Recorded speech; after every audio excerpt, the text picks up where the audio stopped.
के किनारे बसे एक छोटे से गांव में सरयुजपुर नाम में एक पुरानी कहावत बहुत मशहूर थी। सात समुंदर पास एक ऐसा राज छुपा है जिससे जानने वाले कभी हैरान हो जाते हैं। गांव के लोग इस बार एक कहानी मानते थे, लेकिन एक लड़का था आरव जो इस बात को सच मानता था। आरव बचपन से ही अलग था।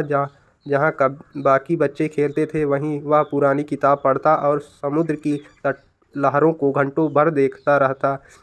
उसे हमेशा लगता था कि इस समुद्र के पास कुछ न कुछ ऐसा जो दुनिया से छिपा हुआ है। एक दिन आरव को अपने दादाजी की पुरानी अलमारी में एक अजीब सा नक्शा मिला। नक्शा बहुत पुराना था, किनारा जला हुआ था। उस पर अजीब चित्र बने हुए थे। सबसे ऊपर लिखा था, 7 समुंदर पार का द्वार। नक्शे के नीचे एक चेतावनी भी थी, जो इस रास्ते पर जाएगा उसे अपने डर और अपने अस्तित्व का सामना करना होगा।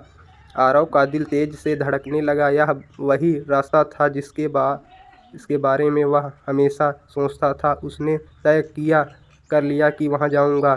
सफ़र की शुरुआत अगले ही दिन आरव ने एक छोटी नाव तैयार की और बिना किसी को बताए समुद्र के किनारे निकल पड़ा। पहले दिन आसमान आसान था, लहर शांत थी, आसमान एक साफ था। लेकिन जैसे जैसे वह आगे बढ़ता गया, समुद्र का रंग बदलने लगा। नीले से काला। रात होते होते अचानक तूफान आ गया। लहर इतनी ऊंची उठने लगी कि उसकी नाव किसी खिलौने की तरह उछल रही थी।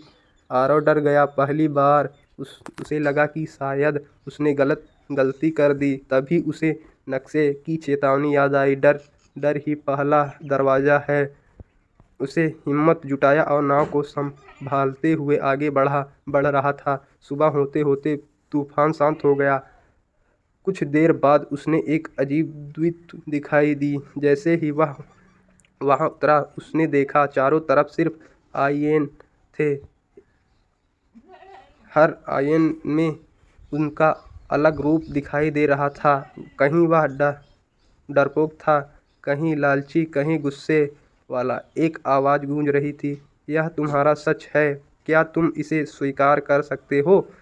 आरव घबरा गया। उसने कभी खुद को इस तरह नहीं देखा था। कुछ देर बाद उसने आंख बंद की और कहा, हाँ, ये सब मैं ही हूँ, लेकिन इससे बेहतर बन सकूँगा। जैसे ही उसने यह कहा, सारे आयन टूट गए और उसके सामने आगे का रास्ता खुल गया।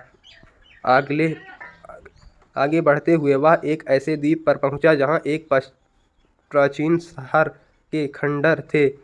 दीवारों पर अजीब भाषा में कुछ लिखा था। जैसे ही उसने एक पत्थर को छुआ, उसके सामने एक दृश्य उठा। एक समृद्ध स्वभाव जो अपने अहंकार की वजह से खुद ही नष्ट हो गई। एक बड़ा आदमी प्रकट हुआ और बोला, ज्ञान बिना विनम्रता के विनाश लगता है। आरव समझ गया, सिर्फ रहस्य जानना ही काफ़ी नहीं है, उसे सही तरीके से इस्तेमाल करना भी ज़रूरी है। अब तक आरव काफ़ी बदल चुका था। वह अब डरता नहीं था, बल्कि हर चेतावनी को समझने की कोशिश करता। आखिरकार वह एक जगह पहुंचा जो नक्शे से आखिरी बिंदु थी। एक विशाल दरवाज़ा जो हवा में तैरता था। उस दरवाजे पर लिखा था, यहाँ से आगे जाने वाला अपने अतीत से मिलेगा। जैसे ही आरव अंदर गया, वह अपने बचपन से में पहुंच गया। उसने खुद को एक छोटा बच्चे के रूप में देखा, जो अकेला था, जिसने अपने पिता की कभी महसूस ही नहीं की थी। तभी उसे एक एहसास हुआ, वह हमेशा इस खाली से भागता रहता था। उसने अपने छोटे रूपों को गौर लगाया। जैसे ही उसने यह कहा, पूरा दृश्य रोशनी से बदल गया।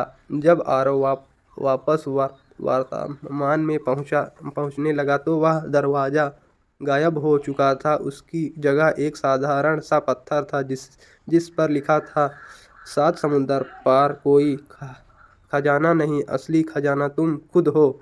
आरव मुस्कुराया। उसे समझ आ गया, यह साफ बहा कि दूसरी दुनिया का नहीं बल्कि अपने अंदर की यात्रा थी। वापसी। कहीं महीनों बाद जब वह गांव लौटा तो लोग उसे पहचान नहीं पाए। वह वही आरव था, लेकिन अब उसमें एक अलग शांति थी। लोग ने उसे पूछा, क्या मिला 7 समुंदर पार? आरव ने बस इतना कहा, जो खुद को नहीं जानता उसके लिए दुनिया का हर रास्ता अधूरा है। सीख। डर को स्वीकार करना ही पहला कदम है। अपने धैर्य को पहचानना जरूरी है। ज्ञान के साथ विनम्रता जरूरी है। वीडियो पसंद आए तो लाइक, सब्सक्राइब, शेयर, कमेंट जरूर कीजिएगा।